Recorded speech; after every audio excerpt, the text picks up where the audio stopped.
They laughed at humans long before the war began. They laughed in council halls carved from crystal and gravity-wrapped stone, where ancient species measured time in stellar cycles and spoke of civilizations rising and falling like brief chemical reactions. They laughed in academic symposiums where holograms of human cities were shown beside projections of expected extinction curves. They laughed in shipyards where titanic dreadnoughts were assembled, each one the size of a small moon, bristling with weapons that could boil oceans. Humans, they said, were noisy. Humans were inefficient. Humans burned fuel like children discovering fire for the first time. Humans broadcast their presence with clumsy radio waves and crude subspace chatter, lighting themselves up against the dark like a flare. Worst of all, humans had been spacefaring for barely a blink, 1,000 years, give or take. In a galaxy where most powers measured dominance in tens of thousands of years, humanity was an upstart species still smelling of planetary gravity and atmospheric oxygen. Their ships were angular, inelegant.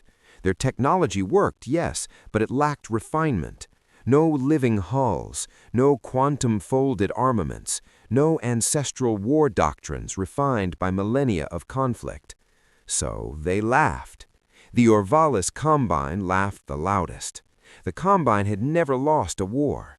Its fleets controlled 12 spiral arms, its trade routes fed entire star clusters, and its military academies taught victory was achieved not by brute force, but by inevitability. When the Combine decided a system would fall, the outcome was already written. Resistance was a formality, negotiation was theater.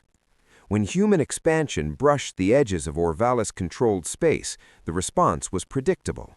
A formal declaration, a demand for compliance, a projection of force. Human diplomats attempted dialogue. They spoke of borders, of coexistence, of mutual benefit. The Combine delegates smiled with translucent mandibles and politely ignored them.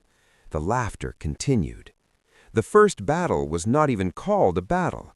An Orvalis patrol group entered the human frontier system of Kepler 186f without warning. 3 heavy cruisers, supported by drone swarms and sensor platforms that could track a shuttle's thermal signature from half a light hour away. The human defense force consisted of a handful of escort frigates and a single aging carrier. The outcome was swift. Human ships were disabled, not destroyed, an intentional choice. The Combine preferred demonstration over massacre. They wanted humanity to understand its place.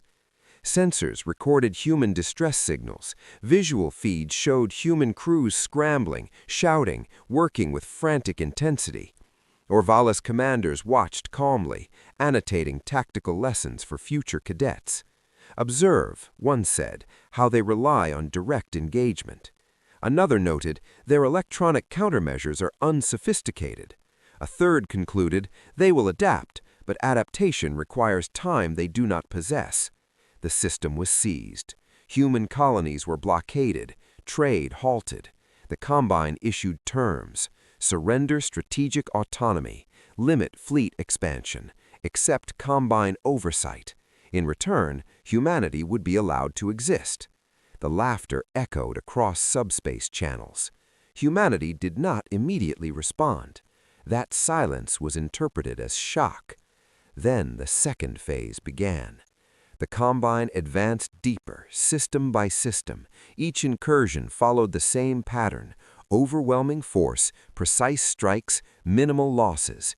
Human resistance stiffened but remained ineffective. Their ships fought bravely, creatively even, but predictability doomed them.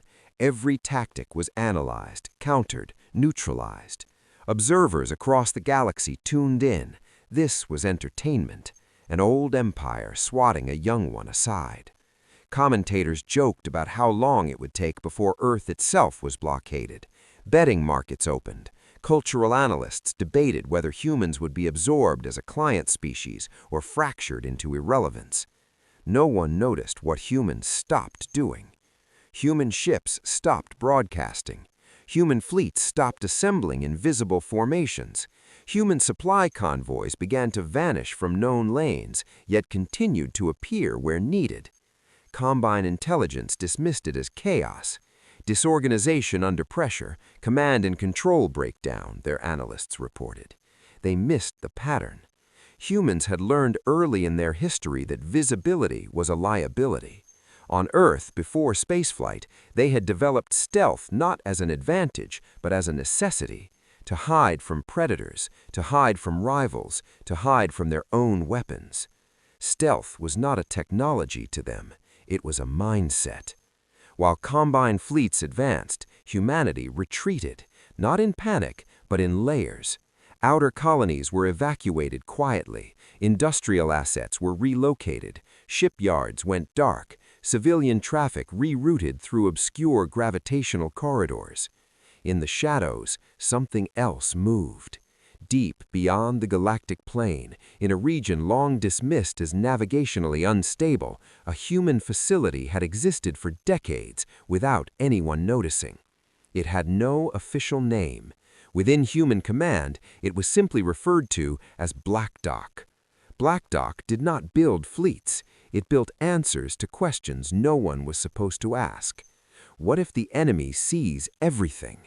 What if sensors are perfect? What if hiding is impossible? The solution humanity pursued was not invisibility, it was absence. The Warship began as a thought experiment. What if a ship did not reflect sensors because it did not interact with them in expected ways? What if it produced no excess heat because it recycled everything? What if it did not bend space in detectable patterns, but slipped between the assumptions of physics models? What if it was not merely stealthy, but unobservable unless it wanted to be seen? Decades of human scientific frustration went into that question. Hundreds of failed prototypes, entire research teams driven to burnout. Then, slowly, progress. Metamaterials that absorbed not just light, but probability distributions.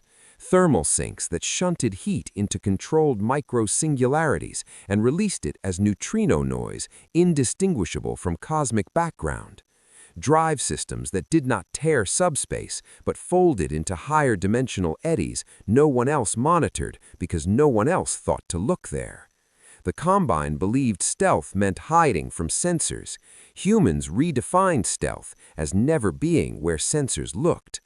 The result was a ship that did not officially exist.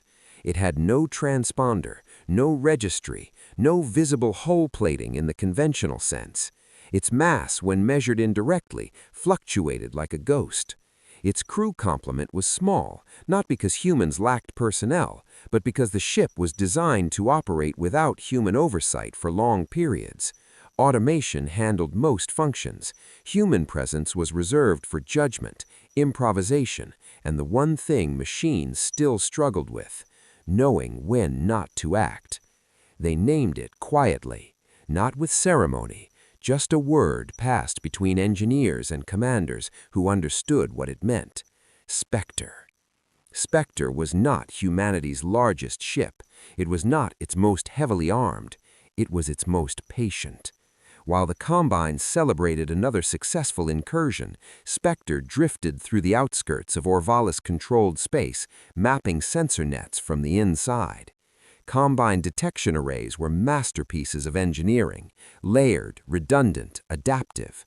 They watched for mass displacement, energy spikes, quantum disturbances. Spectre slipped through them all. It learned. Every scan that brushed past it without noticing added to its internal models.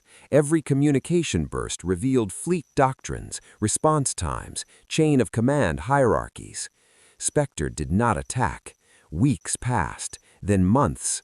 The Combine grew comfortable. Human resistance, though persistent, seemed disorganized. Victories continued. The laughter softened to boredom. That was when the first Orvalis listening post vanished. Not destroyed, not disabled, gone. It simply stopped existing. One moment it was there, streaming telemetry, monitoring a junction point. The next, its signal cut off mid-packet. No explosion was detected, no debris, no energy spike. Rescue vessels arrived to find empty space. The Combine assumed malfunction. Then a patrol cruiser failed to check in, then two, then a logistics hub went dark. Panic did not spread immediately. The Combine trusted its systems. They ran diagnostics, they recalibrated sensors, they increased patrol density. They found nothing. Human forces did not appear responsible. No known human ships were anywhere near the incidents. No battles were recorded. That was when Combine analysts made a critical error. They assumed these losses were unrelated. Spectre continued its work. It did not engage fleets. It did not strike capital ships. It removed keystones. A command relay node here, a fuel synthesis platform there, a data archive containing fleet movement predictions. Each removal was precise, minimal, and